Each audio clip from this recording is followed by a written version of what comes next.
सहायक आचार्य रसायन शास्त्र। अपन पढ़ रहे थे बीएससी फाइनल में topic adsorption elementary quantum mechanism, जिसके अंदर अपना नेक्स्ट टॉपिक है एप्लीकेशंस ऑफ एडजॉर्प्शन। अपन पढ़ेंगे आज अधिशोषण। तो पहले देखते हैं अपन एडजॉर्प्शन होता क्या है। ठोस या द्रव का वह गुण जिसके कारण वे गैस या घुलित पदार्थ को जो कि उनके संपर्क में आते हैं केवल सतह पर सांद्रित कर लेते हैं। यानी कि एडजॉर्प्शन या अधिशोषण होता है, ये केवल आपकी एक सरफेस फिनोमेना है, यानी केवल ये सतह पर ही होती है। जैसे कि अगर अपन देखें किसी चौक के जैसे कोई चौक है अपने पास, उसको अगर अपन इंक के अंदर डुबोते हैं तो क्या होता है, वो जो इंक है वो चौक के अंदर फैल जाती है, यानी चौक उसको एब्जॉर्ब कर लेता है।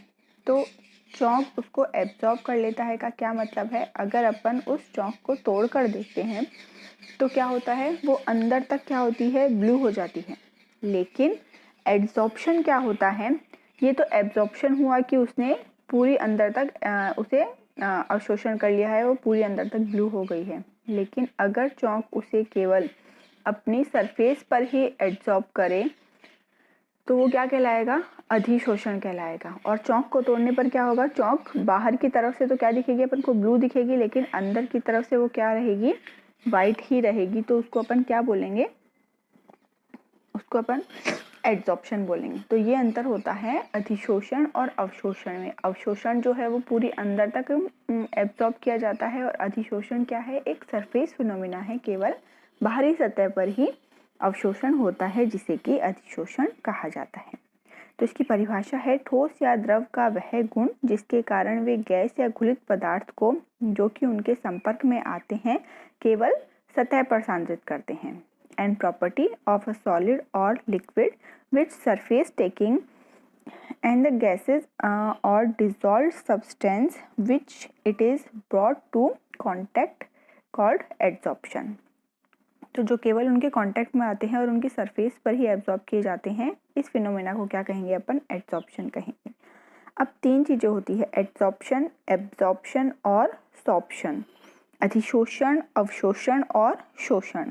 तो जैसे मान लीजिए ये एक कोशिका मान लीजिए, सेल मान लीजिए कोई भी, तो इसके अंदर क्या होता है, अधिशोषण तो आपको डायग्राम में दिखा रखा है कि क्या है, केवल सरफेस पर ही क्या हो रहा है, जो अणु आकर जुड़ रहे हैं। अवशोषण में क्या है, सरफेस पर भी है और अंदर की तरफ भी है। और शोषण में क्या है, सरफेस पर ज़्यादा है, अवशोषण में तो क्या है, पूरी सतह पर हो गए, अंदर भी बाहर भी।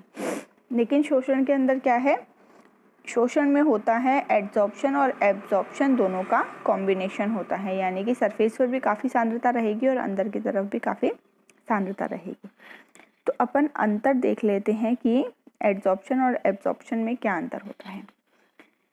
पहले एक बात बता देती हूँ मैं आपको, अगर आप किसी भी दो एंटिटी के अंदर या किसी भी दो जैसे ये फिनोमिना है, इनके अंदर आप अंतर याद करते हैं, जब भी दोनों को डिफ्रेंशिएट करते हैं, तो हमेशा ध्यान रखिए आप केवल एक के ही अंतर याद कीजिए, एक के ही प्रॉपर्टीज़ जो है वो याद कीजिए।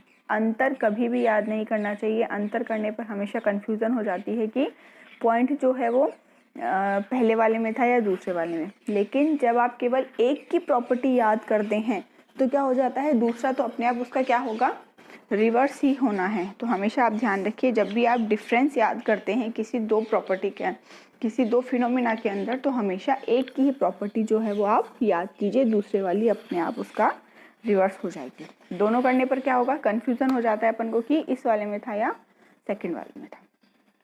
तो अपन इसके अंदर क्या देख लेते हैं,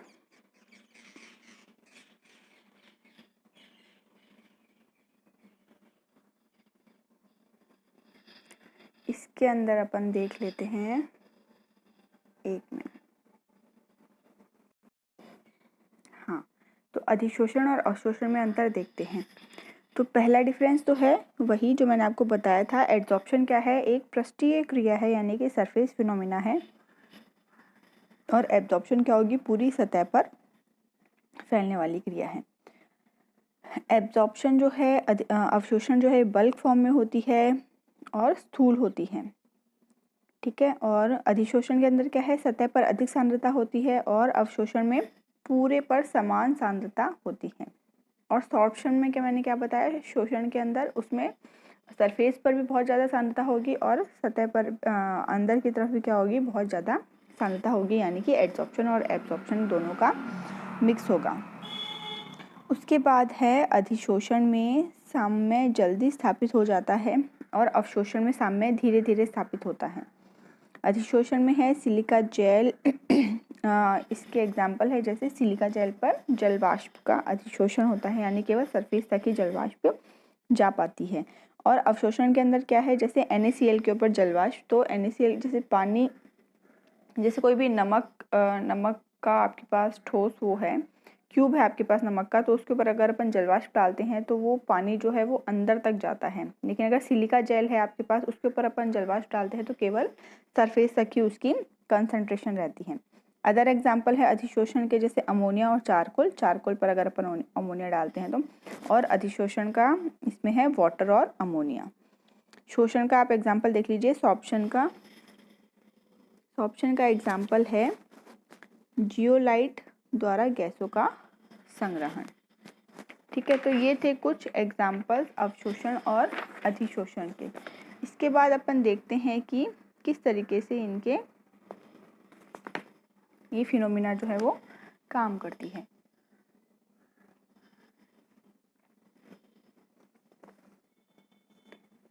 तो पहला है अधिशोषक, एड्सॉर्बेंट, जो अधिशोषित करता है, यानी जिसकी सरफेस पर कोई पदार्थ डालते हैं और वो उसका अधिशोषण करता है, वो क्या कहलाता है, अधिशोषक कहलाता है या एड्सॉर्बेंट कहलाता है। एग्जाम्पल जैसे चारकोल, सिलिका जेल, बाकी मेटल्स जैसे सोडियम, कॉपर, सिल्वर, प्लेटिनम आदि। फिर आता है एड्सॉर्बेट, यानी अधिशोष्य, जो अधिशोषित होता है, वो पदार्थ जो अपन किसी के ऊपर सरफेस के ऊपर डालते हैं, जो अधिशोषित होता है उसे अधिशोष्य कहते हैं या एड्सॉर्बेट कहते हैं। एग्जाम्पल जैसे गैसेस हैं, helium, oxygen, neon, SO2, ammonia इत्यादि। गैसेस हो सकती हैं या फिर ये क्या हो सकते हैं, लिक्विड फॉर्म में हो सकते हैं।